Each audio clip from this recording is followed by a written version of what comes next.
This is Eagle Al, and today I'll be talking about Zack Baun. He is hurt, but will we get a chance to see Trotter Jr.? We will see. Also, Howie Roseman, he's making calls. He's calling everybody. And lastly, we got to talk about Jalen Hurts, top five in the pocket. And you won't believe who is one and two, but let's get straight into it. All right, man. So before we hop straight into it, just want to talk about some news that came out about the Philadelphia Eagles, or somewhat related to the Philadelphia Eagles, and that is Devin White. Devin White found a new home. He signed with the Texans, and I will say this: if he can't make it in Houston, he can't make it anywhere because D'Amico Ryan's been taking players, especially on the defensive side of the ball, and playing them at their highest potential. Like Darren Barnett, he's playing really well there. And I thought Darren Barnett didn't have it anymore. Now, if he could take, Devin White, play with the Bucks and the Eagles, have him play at a high level, but if he can't play at a high level there, I don't know if there any hope for a guy like Devin White. All right, and shout out to Saquon Barkley. Saquon Barkley, well, since the season started, he had 2 weeks of being the player of the week. So obviously, he was the player of the week against the Giants, rushed for 170 plus yards, touchdown. We know what he did against the Giants. So shout out to Saquon Barkley. And we made roster moves. I thought Anaya Smith will be elevated, but we signed Paris Campbell back to the practice squad, and we signed Jack Driscoll to the active roster, which make a lot of sense with the injury to Jordan Mailata. You want to beef up that line, have as many people as possible, especially with the offensive injuries we've been dealing with. So, yeah, Jack Driscoll is signed to the active roster, but that makes sense. I wonder what we're going to do with Anaya Smith because that practice window got to be closing soon, right? If it's 21 days. So maybe he come back, maybe he don't. I don't know how that work. But again, shout out to Jack Driscoll. But let's get into the topics. Well, I guess let's go over the injury report because the injury report is a part of the topics, all right? Right, so the injury report. So we had Zack Baun, shoulder, did not practice. We had Makai Becton, concussion, did not practice. Dallas Goddard, hamstring, did not practice. And Byron Young also did not practice. Then you have Saquon, he rests.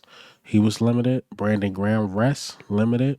Eli Rich still dealing with the groin injury. He was limited. Darius Slay, rest, limited. Josh Sweat, rest limited, and full participant was Albert O and Ananias Smith. Now, the name that obviously stick out is Zack Baun. Zack Baun has been playing great football. No ifs, ands, or buts about it. If you got to use him to go get the quarterback, go make a stop, he's been doing his thing. And it would suck if he had to miss a game, but that opens up, a spot for somebody to take and play linebacker. Now, I will usually say Ben Van Sumeren. Sumeren, played really well in preseason. Maybe he does take that spot, but I really like Sumeren at fullback. Like no ifs, ands, or buts about it. So if he's there playing linebacker, they gotta, take more contact and play fullback. I don't think that's going to work. So they might try the junior. Try the junior might get an opportunity to show what he got. And look, prayers up for Zack Baun. Hopefully he don't have to miss a game. Hopefully the Eagles are just being extra precautious because I seen on ESPN Plus that the shoulder injury is not that serious. But for it to be not that serious, that's a good thing. But what do they mean by not by serious? Like meaning he don't have to miss long term. Do he still got to miss a game or two, or maybe even three? Because we know once they get to four, it's somewhat serious, and that's when they put the guy on IR. But do he have to miss a game or two? Do he? Maybe he don't need to miss a game. We don't know how serious the shoulder injury is, but it's considered not that serious. So it's being seen as it's not long term, but how long is it? That's the question. Do we try to trade for a linebacker if it's that serious that he got to miss a couple games? I don't know what the Eagles are going to do. I like the idea of just, giving Trotter Jr. a shot, especially, against the Bengals. He'll be really tested, and I think his instincts is really good. having two small linebackers out there is probably not the best case scenario, but we probably had no choice because we've been using Sumer as the fullback, but Trotter Jr. get to show what he can do on tape. Again, maybe it's Trotter Jr. time. Maybe it's not. Maybe you guys are saying, like, put Ben Van Sumeren out there, find another fullback. Maybe we do that, but we will see how it go. We would definitely see how it go. And again, prayers up for Zack Baun. All right, so an official report finally came out that Howie Roseman is actually making calls. We've been linked to teams, especially to wide receivers for some reason. But according to Albert Breer, official report, that the Eagles are a team that is likely to check in on the pass rusher market prior to the NFL trade deadline, and Howie calls on just about everyone, meaning like every pass rusher that could be available. So we know the two names is Max Crosby, and then the other name is Miles Garrett. Those are the bigger names for sure. There were other guys I seen. I seen Chase Young, but I wouldn't want Chase Young because he take off on too many plays. To me, he's a tad bit lazy. No offense to Chase Young, but it is what it is. He come off lazy sometimes. Um, Another name I see is a Zadarius Smith, who plays for the Browns as well. Older guy, you probably could get him for cheaper. He's very productive. And another name, the underrated name I seen is Tennessee, because we know Tennessee is having a fire sale. Harold Landry guy, he's in his like third year of his 5-year contract of like $87 million. Right now, he has 4 sacks. Right now, he has 4 sacks. So I'm not sure how his cap numbers hit or how it's going to hit, but we able to get him. I mean, yeah, he's the real deal coming off the edge. I like him a lot. And a lot of you guys been mentioning to me, and this is not a defensive edge, is another tight end, and that's in Cleveland, is David Njoku. Should we go get him? Again, I'm not sure how these numbers will work out, but we talking about Howie Roseman here, make it work.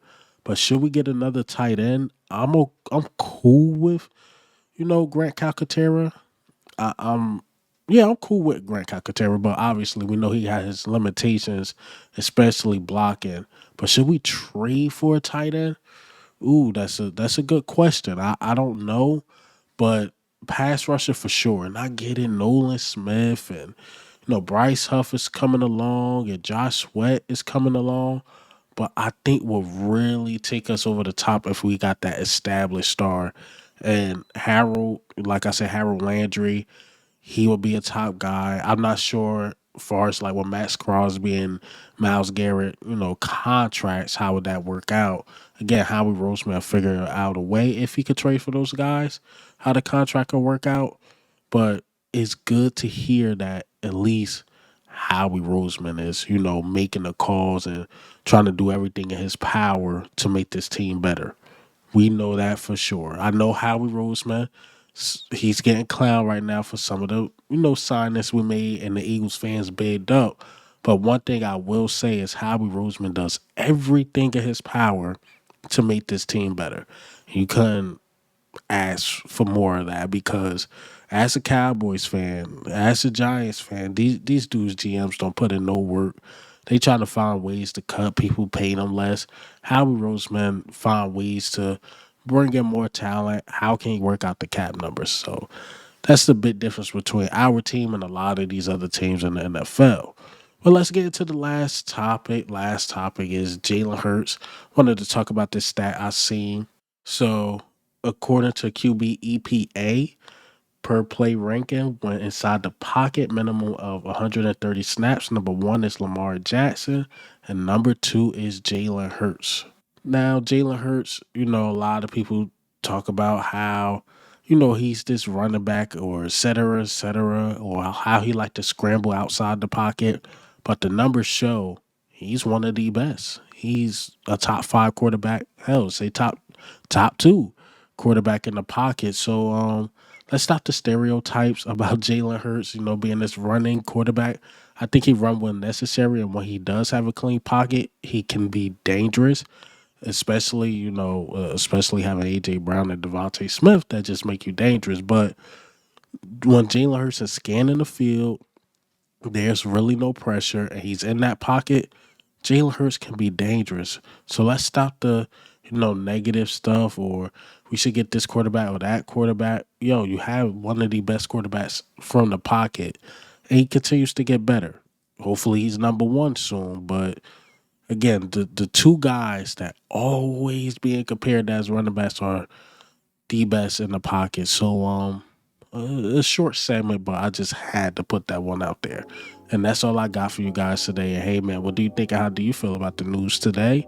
Jalen Hurts being one of the best from the pocket and Zack Baun. This is Who Al, man. I'm out.